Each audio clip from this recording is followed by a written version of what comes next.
तकबीर, नारे तकबीर।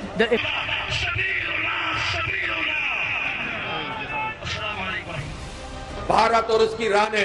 पाकिस्तान में कितने ही लोगों को टारगेट करके कत्ल किया है। Hind lieutenant general Sanjay Kulkarni sir, जय हिंद, बहुत बहुत शुक्रिया समय देने के लिए। Thank you sir.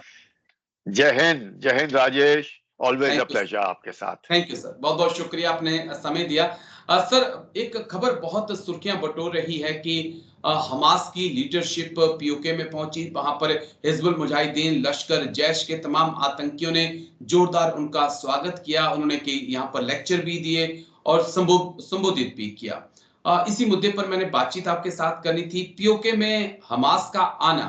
क्या भारत के लिए एक नए खतरे की आहट हो सकती है सर? देखिए राजेश, जिस प्रकार से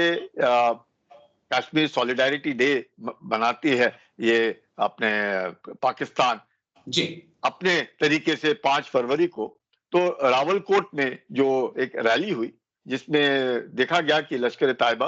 और जैश ए मोहम्मद और हमास, ये जिस प्रकार से हमास के उनके जो प्रतिनिधि थे उनको बहुत भव्य एक रिसेप्शन दिया गया, घोड़ों के साथ, गाड़ियों के साथ, मोटरसाइकिल्स के साथ, झंडे उनके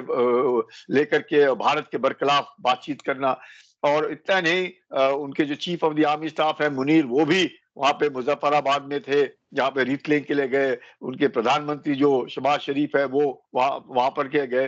पर इस सब को देखते हुए, और उनके जो राष्ट्रपति हैं वो शी जिनपिंग के साथ चीन में थे, तो ये सब को देखते हुए मुझे लगता है कहीं ना कहीं एक तरीके से बौखलाहट जो नजर आ रही है, क्योंकि अब पाकिस्तान को इस बात का एहसास हो गया है कि after the abrogation of article 370 अब कुछ रहा नहीं। और ये मुद्दे जो है अब पाकिस्तान अपने आप को एक कहेंगे रेलेवेंट रखने के लिए इस तरह की कार्रवाइयां करता है, चीन के साथ जाकर के, इस प्रकार से फिर बांग्लादेश में जाकर के आईएसआई के द्वारा, और बांग्लादेश के अंदर भी जिस प्रकार से दखलंदाजी दे करके, और आप देख रहे हैं बांग्लादेश में क्या हो रहा है, वहां पर तो आईएसआईएस के फ्लैग भी नजर आ रहे हैं, जिस प्रकार से उन्होंने मुजीबुर रहमान के घर को बर्बाद कर दिया। तो ये सब देखने के बाद लगता है कि कहीं ना कहीं पाकिस्तान जो है वो आतंक से अपने आप को छोड़ नहीं पा रहा है, वो आतंक के शिकंजे में फंस गया है, और ऐसा जबरदस्त फंसा है कि पूरे विश्व भर में पाकिस्तान की जो एक छवि है वो एक आतंकी एक देश की हो गई है, जहां पे फौज जो पाकिस्तान की है वो आतंक को बढ़ावा देती है। और भारत के अंदर जिस प्रकार से उसका जो मैं कहूंगा मकसद पाकिस्तान को लगता है कि hate India and bleed India with 1000 cuts and use terrorism as an instrument of state policy. और उसको लगता है कि बांग्लादेश में दखल अंदाजी दे करके वो अमेरिका का भी के लिए मदद करेगा कि उनको सेंट मार्टिन आइलैंड चाहिए, कहीं वहां पे चीन के साथ भी रहेगा क्योंकि चीन को भी बांग्लादेश के अंदर चाहिए, क्योंकि चीन इधर अरेबियन सी में ग्वादार के द्वारा आ गया है, और इधर वो सोचता है कि कॉक्स बाजार और जिस प्रकार से बे ऑफ बंगाल में घुस जाएगा। तो चीन अपने तरीके से पाकिस्तान को के द्वारा अपना उल्लू सीधा करना चाहता है। उधर बांग्लादेश अपना, मुझे लगता है जिस प्रकार से बांग्लादेश में जो यूनुस की सरकार है वो तो बिल्कुल ही प्रो पाकिस्तान, मुझे लगता है धीरे धीरे उसको ईस्ट पाकिस्तान बनने की राह में नजर आ रहा है। तो ऐसे माहौल में हमास का जो आप पूछते जो लेना एक जरूर खतरे की घंटी है, और हमें सतर्क रहना होगा, हमें अपने आप को बिल्कुल चौकन्ना रखना पड़ेगा, क्योंकि इनका मकसद ही ये होगा। और इस तरह के, क्योंकि हथियार तो हैं इनके पास, क्योंकि हमास आप देख रहे हैं कि जैसे ही सीजफायर हुआ, चींटियों के द्वारा जैसे चींटियां होती हैं उस तरीके से लोग नॉर्दर्न गाजा की ओर जाते हुए देखे, रस्तों में रास्ते भरे हुए, मतलब हम कह रहे हैं 60,000 70,000 लोग मारे गए। पर जब जैसे ही सीज फायर हुआ, वो देख आप वो जो होस्टेजेस वापस करने के लिए वो हमास के फिर से लोग वापस आ गए, वही हथियार, वैसे ही उनका ड्रेस, मतलब कुछ गया नहीं है। मतलब लोग मरे जरूर, पर वो आइडियोलॉजी भी नहीं मरी, और लोग भी उस तादाद में नहीं मरे जिस तादाद से इजराइल सोच रहा था कि हमास का सफाया हो जाएगा। तो हमास का सफाया भी नहीं हुआ, और अब लगता है पाकिस्तान को कि वो दिखाना चाहता है हमदर्द, कि हम आपके हमदर्द हैं और हम आपके साथ खड़े थे, और आज भी हम आपके साथ खड़े हैं, और हमारे यहाँ पे देखिएगा हिंदुस्तान। तो हम, मुझे ये एक तो दिखावा, एक तरह से बौखलाहट पाकिस्तान के अंदर। बीच में क्योंकि उनकी आर्थिक स्थिति बहुत ही खराब हो चुकी है, जी उनको बलूचिस्तान लिबरेशन आर्मी से मुश्किल हो रही है, उनको उधर पश्तूनों से मुश्किल हो रही है, तहरीक तालिबान पाकिस्तान दिक्कत हो रही है, उधर जो अपना इमरान खान है वो सरकार के बरखिलाफ लगा हुआ है, तो सिंधी वहां पर कराची में जी इनके पीछे लगे हैं, लाहौर में पंजाबियों के बरखिलाफ सारी पूरे ही मैं कहूंगा पख्तून भी इनके बरखिलाफ, बलूची भी इनके बरखिलाफ, सिंधी भी इनके बरखिलाफ, और हमास को अब ले आए हैं। तो मुझे लगता है चाहे उनके अंदरूनी हालात खराब है, पॉलिटिकली भी और इकोनॉमिकली भी, सोशली भी, सब तरीके से, डिप्लोमेटिकली भी, तो पाकिस्तान तो एक तरीके से ऐसे तादाद पे है, क्रॉस रोड पे है कि कहीं बिखर के टूट ना जाए। तो हमास का आना मुझे लगता है एक खतरे की घंटी है, चाहे वो दिखावा हो, लेकिन दिखावे का जैसे हो जाता है हमें जी सतर्क है, स्पेशली कश्मीर को लेकर के जो उनका बयानबाजी होती है उसको देखते हुए हमें बहुत ही सतर्क रहना होगा। होगा सर। मेरा मेरा एक पॉइंट और है, क्योंकि मैं थोड़ा और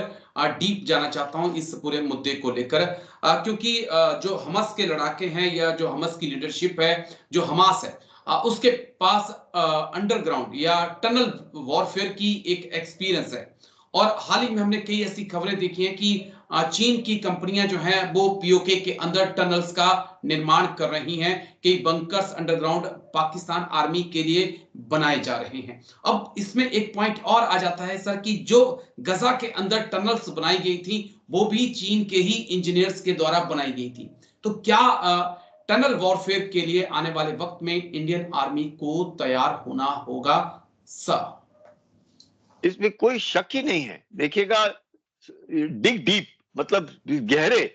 जितना जमीन के नीचे जा सकते हैं वो चीन भी जाएगा, पाकिस्तान भी जाएगा। और हम लोगों को हमने खुद ही देखा है कि पूरे एलओसी के ऊपर किस प्रकार से पाकिस्तान के जो इन्फिल्ट्रेटर्स हैं वो कैसे उस टनल्स के द्वारा इधर आते हैं, चाहे वो पठानकोट की तरफ हो, जम्मू की तरफ हो, या फिर कहीं पर भी, मतलब वो पंजाब की तरफ हो। तो एक तो टनल, दूसरा ड्रोन, तो दोनों चीजें जो है एक आसमान से भी आ सकते हैं, जमीन के नीचे से भी आ सकते हैं। तो और वैसे भी इन्फिल्ट्रेशन खराब मौसम में कहीं से भी हो सकता है। तो मतलब इसमें कोई शक नहीं कि हम लोग अपने आप को अब और सतर्क रहना जरूरी है। Surveillance, the best part to be ready is the only way to defend yourself. You can not say कि भाई जब होगा तब देखा जाएगा, नहीं, ये होना नहीं चाहिए। अब ये एक खतरे की घंटी है, आज नहीं, जरूरी नहीं है कि 2025 में हमास देखा गया है रावलकोट में तो 2025 में आएंगे, हो सकता है 2029 में आए, हो सकता है 2030 में आए, जब भारत और भी प्रगति कर रहा होगा और $5 ट्रिलियन की इकोनॉमी कर रहा है, अपने आप को विश्व की तीसरी आर्थिक एक व्यवस्था बन रहा है। और तब देखते हैं कि अंदरूनी भी हमारे बीच में भी बहुत सारे लोग हैं जो जिनके विचार जो है, क्योंकि हम एक लोकतंत्र होने के नाते हमारे जो विचार हैं, भिन्न भिन्न विचार हैं, जैसे दो शत्रु हैं, उस शत्रुओं टाइप के विचार हमें साफ नजर आते हैं। और ऐसे हालात में ये जो बाकी देश है वो उसका फायदा उठाने की कोशिश करते हैं, क्योंकि हर पार्टी जो है वो अपने आप पैसे के लिए देखती है। तो कहीं ना कहीं से उनको पैसा चाहिए, चाहे अंदर से उठाए या बाहर से अंदर आ जाए। तो भारत के अंदर भी लोकतंत्र होने के नाते कोई ये it is not a clean slate. तो हमें अंदरूनी भी बहुत सतर्कता बरतनी पड़ेगी सरकार को, जो भी किसी की भी सरकार है, सतर्कता बरतनी पड़ेगी। अंदर भी ये पैसा हवाला से आ रहा है, कहां से आ रहा है, कौन कर रहा है, बाहर को भी हमें देखना पड़ेगा कि बाहर के जो लोग हैं, चाहे आज तालिबान है, अब तालिबान के साथ बैकडोर अपने भी चैनल्स खुले हैं, या ये नहीं अब पाकिस्तान जो है कल तक तालिबान के साथ सोच रहा था कि स्ट्रैटेजिक डेप्थ लेगा और हिंदुस्तान को मारेगा, अब वो हुआ नहीं। तो तहरीक तालिबान पाकिस्तान ने उनको ही ठोकना शुरू कर दिया, तो उनके सिक्योरिटी फोर्सेस बैकफुट पर हैं, बलूच लिबरेशन आर्मी के द्वारा वो बैकफुट पर हैं, चीन के भी फौजी मारे जा रहे हैं, चीन के भी इंजीनियर्स मारे जा रहे हैं, चीन के भी लोग मारे जा रहे हैं। तो चीन भी अपने आप को सेफ नहीं पाता है पाकिस्तान के अंदर, तो वो भी एक परेशानी आ रही है उनको। पाकिस्तान खुद सोचता है कि इस तरीके से कार्रवाई करके दबाव डाल के $20 बिलियन का उसने लोन IMF से लिया है, बाकियों से उठा रहा है, तो उसको, और फिर नॉर्थ कोरिया के साथ मिल रहा है, चीन के साथ मिल रहा है, स्टिल्थ एयरक्राफ्ट ले रहा है, मिसाइल्स ले रहा है, न्यूक्लियर अपना टेक्नोलॉजी ईरान की जरूरत है वहां पे भी जाकर के देगा। तो ये सब जब माहौल है, ये एक माहौल अच्छा एक मुझे लगता है जो वातावरण है वाकई बहुत ही एक खतरे का वातावरण है, जिसमें हम लोगों को सतर्कता plus surveillance plus vigilance plus we have to ensure cyber, we have to ensure space, we have to ensure artificial intelligence, मतलब जो कुछ भी है उसके अलावा एलओसी के ऊपर सतर्कता, एलएसी के ऊपर सतर्कता, यकीन करना कोई इन्फिल्ट्रेशन ना हो। कश्मीर के अंदर जो इतना सारा डेवलपमेंट हुआ है उसको देख करके तो ये जो पाकिस्तानी है वहां उनके वो चिढ़ रहे हैं, और जो पीओके में जो आवाज उठ रही है कि हम मोदी के साथ जाना चाहते हैं, वो क्यों आवाज उठ रही है? इसलिए आवाज उठ रही है कि वो देखते इधर तो ट्रेन पहुंच गई, दिल्ली से ट्रेन जा रही है बारामूला तक, वहां पे तो जब आजादी मिली सारे रास्ते पाकिस्तान से आ रहे थे कश्मीर में, और अब जब इतने 70 साल में सारे रास्ते भारत से जा रहे हैं उस तरह, तो ये तो ऑब्वियसली उनको तो मतलब एक